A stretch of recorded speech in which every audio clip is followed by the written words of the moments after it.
தமிழ் வணக்கம். பாருங்கள், நம்ம இன்றைக்கி பாருங்கள் சீனிக்கிழங்கு. பாருங்களேன், சீனிக்கிழங்கு பற்றிலாம் இந்த சீனிக்கிழங்கு தான் இப்போ கட் பண்ணி வச்சுருக்கோம். இந்த சீனிக்கிழங்கு தான் இப்போ நம்ம கட் பண்ணி வச்சுருக்கோம். இது மாதிரிக்கு கட் பண்ணி சீவிட்டு தோலெல்லாம் எடுத்துகிட்டு இது மாதிரி கட் பண்ணி வச்சுருக்கோம். சீனிக்கிழங்கு இதான் இப்போ கறி மாதிரி நம்ம வறுக்க போகிறோம். இன்றைக்கி இப்போ ஒரு எண்ணெய் சட்டி வச்சுக்கிறோம். அதுக்கு ஒரு தேவையான பொருள் பாருங்கள். ஒரு மட்டன் மசாலா கொஞ்சம் வச்சுருக்கோம், கொஞ்சம் மஞ்சத்தூள், கொஞ்சம் ஜீரகத்தூள், கொஞ்சம் பெருஞ்சீரகத்தூள், பெருங்காயத்தூள், கொஞ்சம் கரம் மசாலா தூள், கொஞ்சம் மிளகுத்தூள், கொஞ்சம் இஞ்சி, கொஞ்சம் பூண்டு. அடுத்து பாருங்கள், தக்காளி ஒரு பெரிய தக்காளி கட் பண்ணி வச்சுருக்கோம்.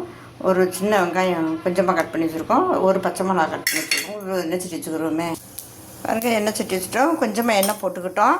பெருஞ்சீரகம் மட்டும் போட்டுக்கோம். பாக்கி இந்த ஜாமான்லாம் இப்போ இந்த வெங்காயம் போட்டுக்கிட்டோம். இப்போ இந்த இஞ்சும் இந்த பூண்டையும் இதில் சேர்த்துருவோம்.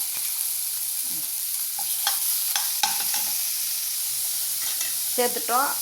இப்போ இந்த மசாலையெல்லாம் அதில் சேர்த்துருவோம்.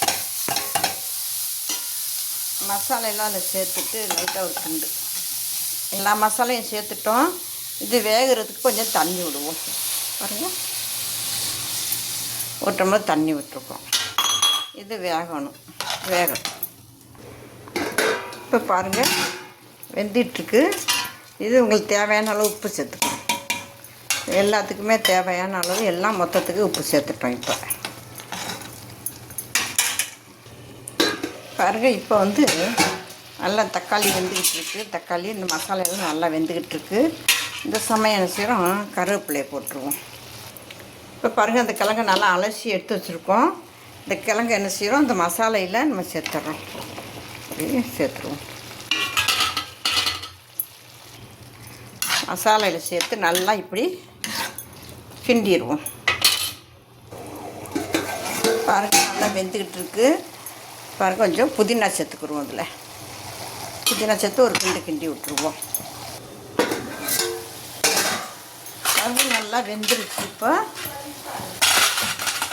பாருங்கள், நல்லா வெந்துருச்சு. பாருங்கள், இன்னும் கொஞ்சம் வேகணும். பாருங்கள், நல்லா வெந்துக்கிட்டு இருக்கு.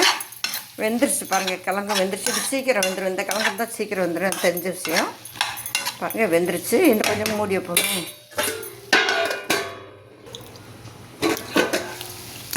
பாருங்கள், நல்லாவே வெந்துருச்சு. சீனிக்கிழங்கு சுக்கா வறுவல் பாருங்கள் எப்படி இருக்குன்னு. சீனிக்கிழங்கு சுக்கா வறுவல் சூப்பராக இருக்குது. இப்போ மல்லி இலை தூவி இறக்கிடுவோமே. சாயந்தரம் பிள்ளைங்க வர்ற நேரத்தில் இந்த மாதிரிக்கு ரொம்ப காரம் இல்லாமல் இந்த மாதிரி செஞ்சு கொடுத்தீங்கன்னா பிள்ளைங்க ரொம்ப விரும்பி சாப்பிடும். பாருங்கள், சீனிக்கிழங்கு சுக்கா வறுவல் சூப்பராக இருக்குது. நல்லா மட்டன் வாசம் மாதிரிக்கே இருக்குது. பாருங்கள், அருமையான சீனிக்கிழங்கு சுக்கா வறுவல். நல்லா பெரிய பீஸாக போட்டு கிழங்கு சீக்கிரம் வெந்துடும். மசாலையெல்லாம் நல்லா சொதறி போய் சூப்பராக இருக்குது. இது மாதிரி செஞ்சு கொடுங்க. நீங்கள் செஞ்சு சாப்பிடுங்க. உங்கள் ஃப்ரெண்டுகளுக்கு ஷேர் பண்ணுங்கள். தமிழ் வணக்கம்.